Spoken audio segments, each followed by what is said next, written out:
Assalamualaikum teman-teman sekalian. Saat ini saya berada di kaki Gunung Cikuray. Ini di 1200-an mdpl teh. Iya. Jadi saya pakai jaket ini biar gak dingin lah. Jadi biar kelihatan di gunung gitu maksudnya kan. Nah kalau tadi kita bicara banyak dengan Teh Tiwi untuk budidaya untuk proses pengolahan madu. Sekarang kita ke kebunnya. Nah Teh ini kan kita di budidaya madu lebah lancang ya, trigona ya. Iya. Ini apakah cuma ini atau ada yang lain Teh koloninya Teh? Ada di sebelah sana, ada di bawah juga ada, di sini ada. Karena ini kan beda jenis, jadi harus dipisah. Jadi ada berapa koloni Teh di sini semuanya? Kalau di sini sih sebetulnya sudah ada 500 ya. 500 koloni. Nah, cuma karena ada 3 jenis, jadi kita pisah-pisahin nih. Oh, ada 3 jenis ya? Jadi di sini jenis biroy, yang sebelah sana tuh levi. Nah, yang jaraknya lebih jauh lagi itu ada apis serana, itu jenis apis ya. Tapi sebelah sananya lagi itu ada jenis itama. Bedanya apa Teh dari ketiga jenis ini? Biroy, levi. Sebetulnya sih nggak ada bedanya ya, hanya saja kan setiap lebah itu punya karakter. Kalau levi sama biroy itu akur, tapi kalau levi disatuin sama jenis yang lain, itu jenis yang ini tuh kalah biasanya sama levi. Sama Makanya levinya ya? makanya harus dipisahkan gitu, nggak boleh disatukan gitu. Nah sementara untuk jenis itama dengan jenis selain levi itu dia akur. Nah untuk itama itu perawatannya harus betul-betul bagus sekali, baik itu dari vegetasi tanamannya maupun lingkungannya itu harus betul-betul rapi, karena itama ini manja ya. Manja, ingat itu. Itu manja aja. Ibu. Kalau levi sama biroy itu bandel. Jadi di iklim bagaimanapun, di situasi seperti apapun dia tahan. Hanya saja mungkin karena ketinggiannya itu lumayan ya. Jadi kalau dingin tuh levi itu harus betul-betul bagus kotaknya. Biasanya kalau di alam itu selain di batang pohon, dia juga biasanya di bambu. Biasanya itu levi. Kalau biroy biasanya memang di batang-batang pohon. Di batang pohon ya. Iya. Nah ini sekarang ini biroy ini yang ada di teteh ini tuh dari kayu jati. Ininya Ya, apa namanya? Bahannya. Bahannya ya. Bahannya itu dari kayu jati. Kenapa? Karena kayu jati kalau di cuaca yang dingin ini bagus, tidak akan pecah gitu ya. Berbeda kalau di tempat yang panas. Kalau di tempat panas dia bisa pecah, bisa retak gitu ya. Nah untuk yang di daerah panas lebih baik kayunya dari mahoni. Dari mahoni. Berarti untuk daerah-daerah yang dataran rendah itu lebih baik pakai kayu mahoni. Jadi biar tahan ya. Iya. Untuk ini Teh dari ketiga jenis itu yang di sini yang paling banyak mana Teh menghasilkan madunya?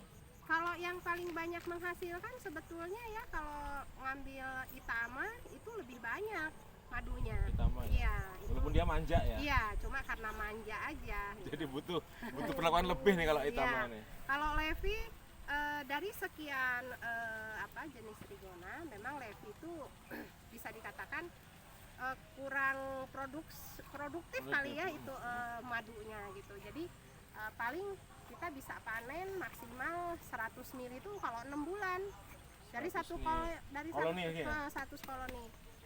dari satu koloni. Tapi yang menjadi catatan buat teteh bahwa propolis dari levi itu luar biasa. Oh jadi propolis yang paling bagus ya dari Betul. levi ya. Artinya mestinya memang kalau yang levi itu khusus untuk propolisnya begitu. Iya mestinya betul. ya. Nah kalau yang ini Teh apa tadi ini? Kalau biroy Biroy? sebetulnya sebanding ya, madunya sama propolisnya juga sebanding lah gitu. Tapi dua-duanya juga bagus gitu. Udah ada yang tidak manfaat ya. Ya semua manfaat lah ya. Semuanya Tergantung bermanfaat. bagaimana kita memanfaatkannya sih Iya sebenarnya betul. kan. Iya. Kalau levi tadi lebih dominan ke propolis, kalau biroy ini bisa propolis bisa Madu. ke madu. Kalau hitungannya Teh misalkan nih, ini Iya.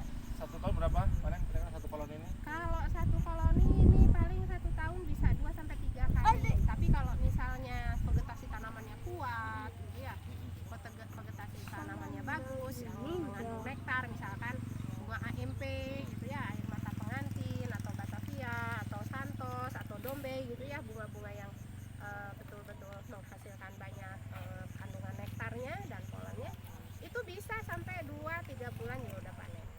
3 bulan berarti bisa 4 kali ya. Iya, betul. Sekali panen berapa mili? Kalau yang untuk biroy ini paling setengah kiloan kali ya. Kilo ya. Setengah Berarti kilo. kalau 4 kali bisa 2 kilo 1 tahun Iya, ya. gitu. Asumsinya kita harga 600.000 aja per liter kilo ataupun per kilo per liter itu berarti 1,2 juta Iya. satu koloni ya. Iya. Kalau dari segi bisnis mungkin nggak menjanjikan gitu ya untuk orang yang hitungan gitu ya. Tapi kalau kita mengolahnya bahwa ini propolisnya, karena memang yang diambil sebetulnya propolisnya dari lebah ini menjanjikan. Saya gini teh, sebenarnya lihatnya gini ya. Jadi kita tidak melihat semata-mata lebahnya. Iya. Tapi efek dari lebahnya ini kan, Iya. artinya ketika ada lebah itu otomatis kan pohon-pohon Betul, buah itu iya. akan semakin lebat Iya, buahnya. betul. Yang awalnya tidak berbuah akan Jadi berbuah. betul. Nah di sini tuh ya, di Situwangi ini sebelum ada lebah itu panen kopi tuh bisa dikatakan nyaris tidak panen. Bahkan kalau berbuahnya tuh sedikit-sedikit, dan itu juga waktunya juga setahun sekali paling.